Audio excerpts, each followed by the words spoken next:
देखिए, शुक्र अल्हम्दुलिल्लाह इलेक्शन का डेट यहाँ का भी फिक्स हुआ, नोटिफिकेशन निकल आई है। तो हम लोगों के पास जा रहे हैं जो असली डेमोक्रेसी में सरदार होते हैं, वही लोगों को चुनते हैं अपने वोट से। गुजारिश कर रहे हैं हम अपनी पास्ट परफॉर्मेंस पे और जो हमने खिदमत लोगों की 2019 से की है उसके बेसिस पे आपको मालूम है कि मैं और मेरी जमात अपनी पार्टी वाहिद जमात है जिन्होंने 2019 5 अगस्त के बाद सामने आके ज़मीनों का तहफ़्फ़ुज़ और नौकरियों का तहफ़्फ़ुज़ कराया।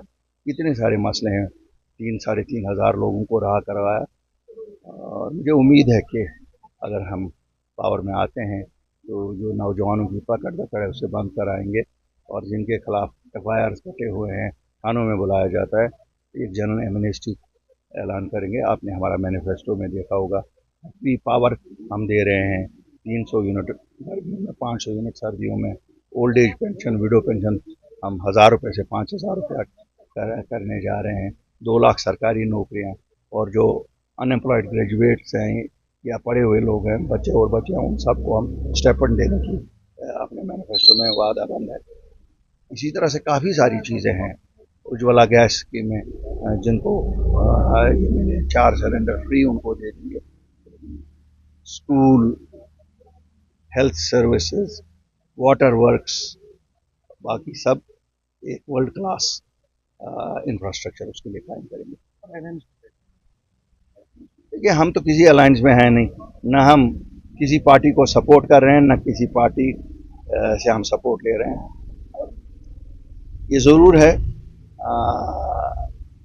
कि 87 की बहुत बुरी एक्सपीरियंस है जब कांग्रेस और NC का अलायंस हुआ था। 2014 की बहुत बुरी एक्सपीरियंस है जब PDP और BJP का अलायंस हुआ था। इसलिए हम अलायंसेस से डरते हैं बहुत। अलायंसेस का जम्मू कश्मीर में लोगों पे बहुत बुरा असर पड़ता है, क्यों अलायंसेस से इन जमातों को लगता है कि वो कत्रो बतर कर सकते हैं लोगों के मफादात का, लोगों के एहसासात का, लोगों के जज्बात का। और अगर हम आज देखें जो हमारे नौजवान जेलों में हैं, या जो हमारे नौजवान इस वक्त थानों के चक्कर काट रहे हैं, या जिनकी वेरिफिकेशन बंद है, या जिनकी पासपोर्ट नहीं जुड़ा हुए हैं, FIR किसने काटे हैं? ये तो वही सब हैं जो 96 से अवामी सरकारें बने, चाहे नेशनल कॉन्फ्रेंस की सरकार बनी डॉक्टर फारूक अब्दुल्ला की सरबराही में, चाहे मरहूम मुफ्ती मोहम्मद सईद की सरकार बनी, चाहे फिर उमर अब्दुल्ला साहब की सरकार बनी, चाहे महबूबा मुफ्ती जी की सरकार बनी। ये FIR तो वही हैं। उन्हीं FIRों पे आज बच्चों को गिरफ्तार करके अंदर रखा गया है, या पासपोर्ट बंद किए गए हैं, या वेरिफिकेशन बंद किए, या थानों के चक्कर काट रहे हैं। तो इन जमातों को कम अज़ कम शर्मिंदा तो होना चाहिए इन चीज़ों के लिए।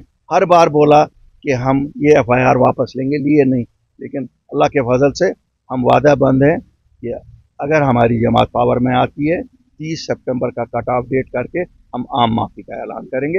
एक सिंपल एफिडेविट कि हिंदुस्तान की सलामती और वादियत के हक़ में हम, हिंदुस्तान के आईन पे हमें यकीन है, हम अपने मुल्क हिंदुस्तान के खिलाफ कोई नहीं करेंगे। कोर्ट में एफिडेविट देना है और सबके पासपोर्ट भी इजरा होंगे, रहा भी होंगे, कोई पुलिस की पकड़ दकड़ नहीं।